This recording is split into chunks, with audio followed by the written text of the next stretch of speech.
السلام علیکم ورحمۃ اللہ وبرکاتہ۔ ایک بڑا ہی اہم مسئلہ اور ایک سوال جو اکثر لوگ پوچھتے ہیں کہ نماز جمعہ کے بعد اور نماز جمعہ سے پہلے جو سنتوں کی تعداد ہے وہ کیا تعداد ہے۔ ظاہر ہے اس میں اختلاف ہے، علماء کرام کے آپ کو مختلف اقوال مل سکتے ہیں، لیکن سیدھی سی بات ہے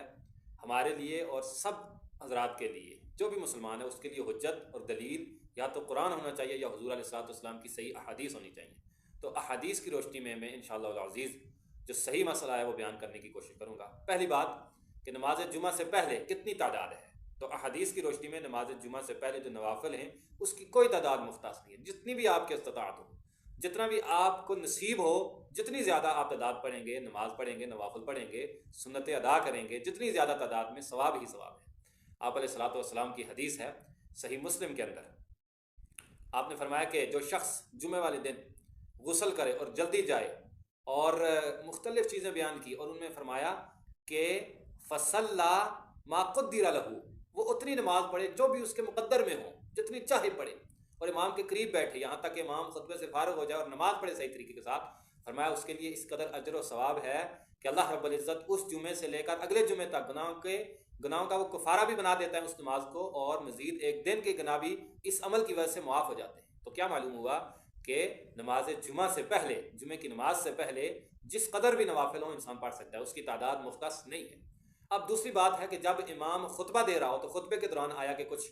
نوافل ادا کر سکتے ہیں یا نہیں کر سکتے۔ اب بعض لوگ باتیں کرتے ہیں کہ بھائی خطبہ ہو رہا ہے، خطبے کے دوران تو خاموشی سے بیٹھنے کا حکم ہے، تو یہ سنتیں کہاں سے آ گئی؟ تو بالکل صحیح حدیث ہے آپ علیہ الصلوۃ والسلام کی، حضرت جابر رضی اللہ تعالیٰ عنہ فرماتے ہیں کہ آپ علیہ الصلوۃ والسلام خطبہ دے رہے تھے، حضور علیہ الصلوۃ والسلام ممبر پر خطبہ ارشاد فرما رہے تھے، ایک شخص آیا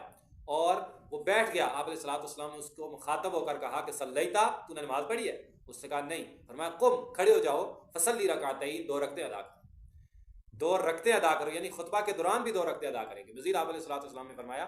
کہ تم میں سے اذا جاء احدکم، تم میں سے کوئی ایک شخص جب آئے یوم الجمعہ، جمعے والے دن، والامام یخطب، اس حال میں کہ امام خطبہ دے رہا ہو، فرمایا فلیصلی رکعتین، چاہیے کہ وہ دو رکعتیں پڑھے، یعنی خطبہ کے دوران زیادہ نہ پڑھے، کم از کم دو رکعتیں پڑھے۔ بالکل صحیح روایت ہے۔ یہ تو ہو گیا کہ جمعہ سے پہلے اور دوران خطبہ۔ اب جمعہ کے بعد کتنی تعداد میں پڑھیں گے؟ سیدنا عبداللہ بن عمر رضی اللہ تعالیٰ عنہ سے مروی ہے کہ حضور علیہ الصلوۃ والسلام خود، کان نبی صلی اللہ علیہ وسلم، بے شک حضور علیہ الصلوۃ والسلام جب یصلی بعد الجمعۃ رکعتین فی بیتہ، تو حضور علیہ الصلوۃ والسلام جمعہ کے دن اپنے گھر کے اندر دو رکعتیں ادا کرتے تھے، یعنی جمعہ کے بعد آپ دو رکعتیں پڑھیں گے۔ اسی طرح ایک اور حدیث کے الفاظ ہیں، اس میں یہ ہے کہ آپ علیہ الصلوۃ والسلام نے فرمایا کہ تم میں سے کوئی شخص جب جمعہ ادا کر لے، جمعہ ادا کرنے کے بعد فلیصلی بعدها اربع رکعات، چاہیے کہ وہ اس کے بعد چار رکعتیں پڑھے۔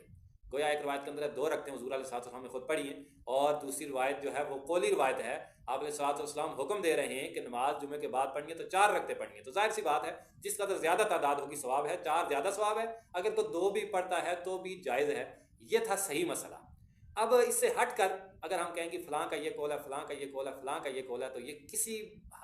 کسی بھی لحاظ سے یہ بات بہتر نہیں ہوگی، کیونکہ ہمارے لیے دلیل، حجت اور ہمارے لیے باعث نجات جس کی راہ ہے وہ قرآن کے تعلیمات ہیں یا حضور علیہ الصلوۃ والسلام کی تعلیمات ہیں، اس کے علاوہ کوئی نہیں ہے۔ اللہ رب العزت قرآن و حدیث کو سمجھنے اور کما حق اس پر ہم سب کو عمل کرنے کی توفیق عطا